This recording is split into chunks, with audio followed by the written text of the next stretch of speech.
गणेश जी जो कि सारे ही विजडम, सारे ही सुबुद्धि के अधिष्ठाता, उन्होंने अपना चूहा ही लिया। सबसे सादा उनका वाहन है।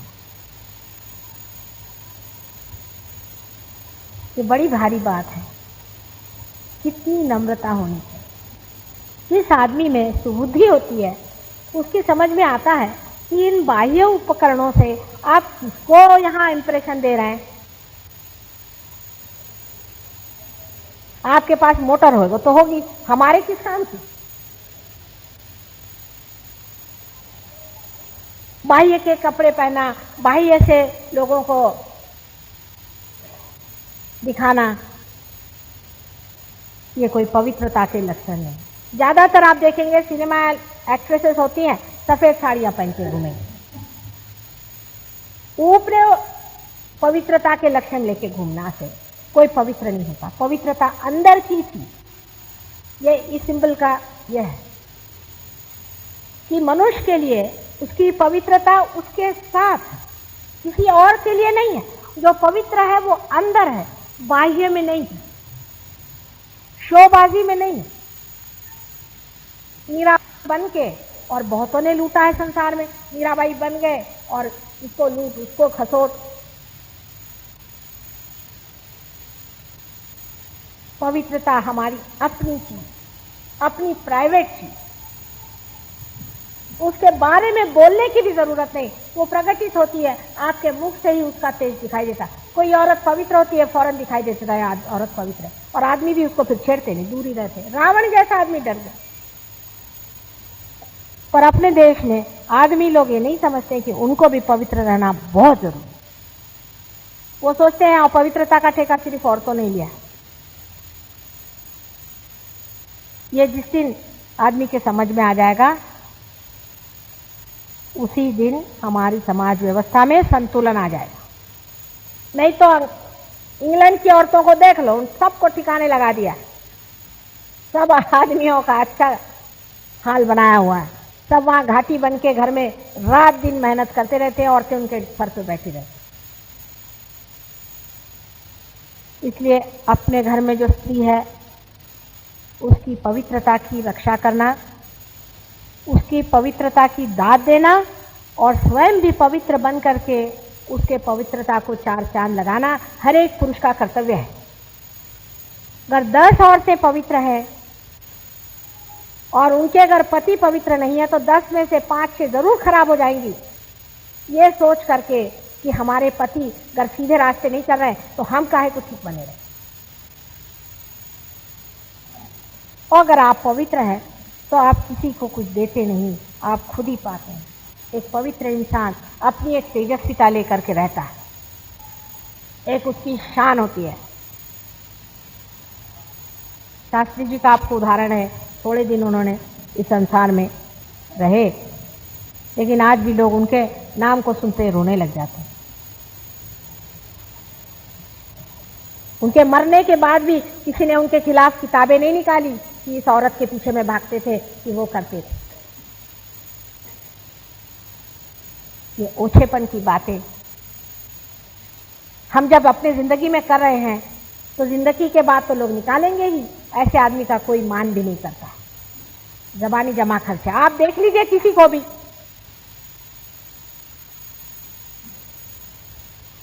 अगर आपने कोई ऐसा काम करके रखा है आपके सामने, हाँ कैसे हैं आप, हाँ बड़े नेताजी बैठिए, ये वो, पीछे जा कहेंगे अरे वो बदमाश आदमी, छोड़ो, अपनी बीवी बच्चों को ले जाने लायक नहीं, उसको काहे को घर में बुलाया, वो क्लब में बुलाते उसको।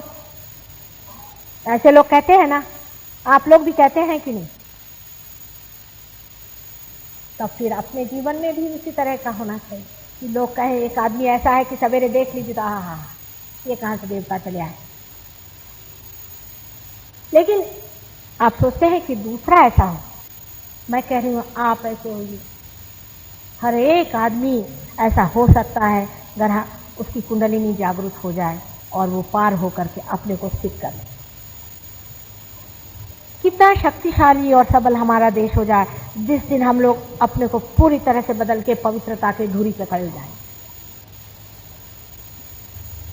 कौन सी भी आप शाही लाओ, नौकरशाही लाओ, घोड़ाशाही लाओ, गाड़ी शाही लाओ, उससे कुछ अंतर अपने देश में नहीं आने वाला। हुकुमशाही लाओ और क्या क्या शाहियां हैं, इससे कुछ ठीक नहीं होने वाला। जब तक मनुष्य अपनी पवित्रता पे खड़ा नहीं होगा वो स्वतंत्र नहीं हो सकता। पवित्रता आपको स्वतंत्रता दे देगी, नहीं तो आप बंधन में फंसे हैं अपवित्रता के। कभी आपने ये भी सोचा है कि अपवित्रता आपको किस तरह से जकड़ लेती है? गंदगी किस तरह से आपको चारों तरफ से पकड़ लेती है, आप कहीं चल भी नहीं सकते, कुछ कर भी नहीं सकते।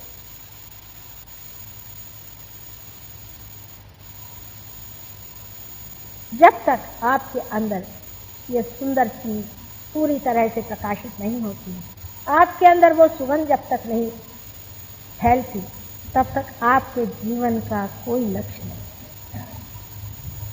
और वो इतनी सरल है, उसके लिए कुछ पैसा खर्चा करने की जरूरत नहीं, कहीं जाने की जरूरत नहीं, कुछ किसी से मांगने की जरूरत नहीं। ये तो मुफ्त में ही आपके अंदर है ही, जिसको पाना है और जानना है।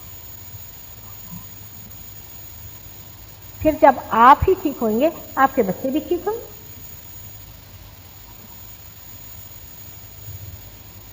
बहुत से लोग मुझे ऐसा भी कहते हैं कि माँ हिंदुस्तान में इसलिए इतनी खराबी आ गई क्योंकि सिनेमा बहुत खराब है। सिनेमा आप ही देखते हैं, वो सिनेमा चल ही नहीं सकता जो फैमिली वाला नहीं हो।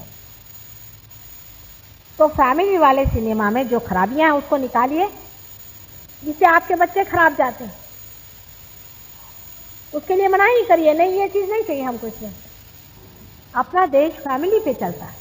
अगर कोई अक्लमंद हो तो वो फैमिली वाला पिक्चर बनाता है जिसमें सब फैमिली आ सके। एक एक आदमी आएगा तो कितने पिक्चर में आएंगे, चोरी छिपे आएंगे तो कितने आएंगे। खुलेआम जो आ सके वही अपने देश में चलेगा, दूसरे देशों की बात और। इसलिए किसी भी चीज पे दोष देने की बात नहीं जीवन में होनी चाहिए। अपने ही अंदर अपने को देख करके मनुष्य को अपनी पवित्रता बनानी चाहिए और उसका पूजन करना। हम जब गणेश को पूजन करते हैं तो यही सोचना चाहिए कि हे गणेश, हमारे अंदर भी तुम जागरूक हो जाओ पूरी तरह से। तो कैसे करने से ही, इस तरह से ही आप देखिएगा कि आपका पूरा जीवन ही बदल जाता है। सहयोग में जब कुंडलिनी जागरूक हो जाती है तो पहला जागरूक होता है सो गणेश। उनके जागे बगैर कुंडलिनी नहीं जागती। अगर किसी आदमी में पवित्रता का अंश मात्र भी न हो, ऐसे तो कोई होते नहीं, राक्षसी होते हैं ऐसे अधिकतर, ऐसा तो कोई होता ही नहीं जिसमें अंश मात्र भी न बचा। और ऐसा अगर कोई हो, उससे कुंडलिनी जागरण का कोई भी इंतजाम नहीं हो। जो लोग ऐसे गुरुओं के पास जाके आते हैं जिनके गणेश तत्व टूट गए हैं, वो भी मुश्किल से पार होते हैं, तकलीफ होती है बहुत, पर उनको भी कर देते हैं, हो जाते हैं।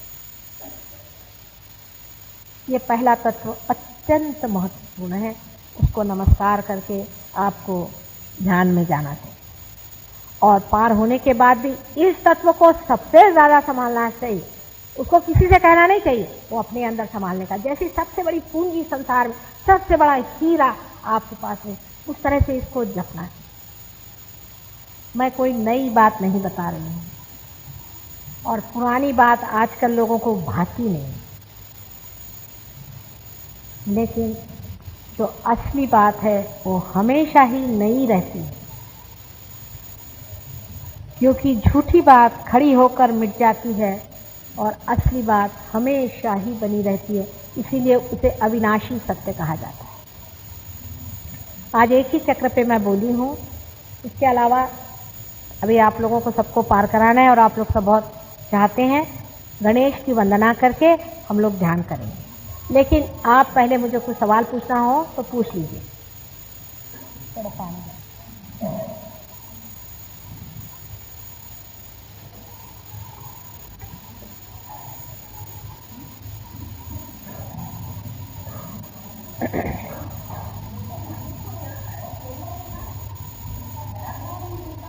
हाँ,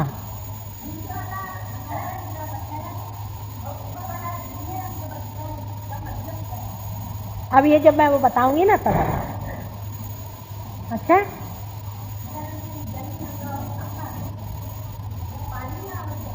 नाही असं आहे, खालची बाजू जी आहे ते पाणी आहे, पण रंग हिरवा दिसतो त्याला आणि वरती आकाश तत्व उतरत आहे खाली.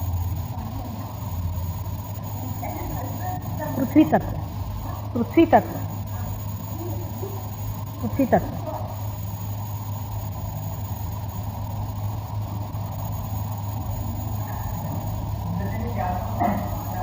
ये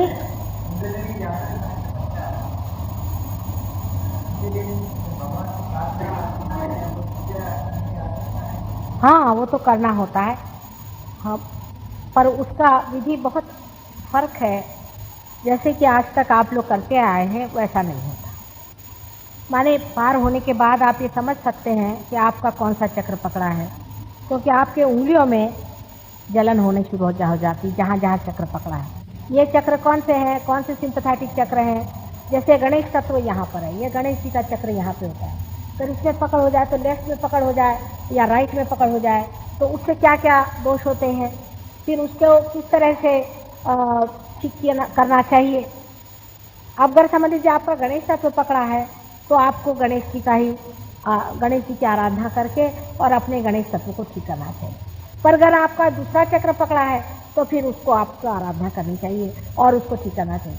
पर गणेश तत्व को ठीक करने के लिए ज़रूरी नहीं कि आप गणेश जी की ही आराधना करें. अगर आप गणेश जी की करें तो ठीक है, और अगर गणेश जी नहीं करना चाहें तो सिर्फ पवित्रता की भी करें तो भी हो सकता है. पवित्रता और गणेश जी में कोई अंतर नहीं.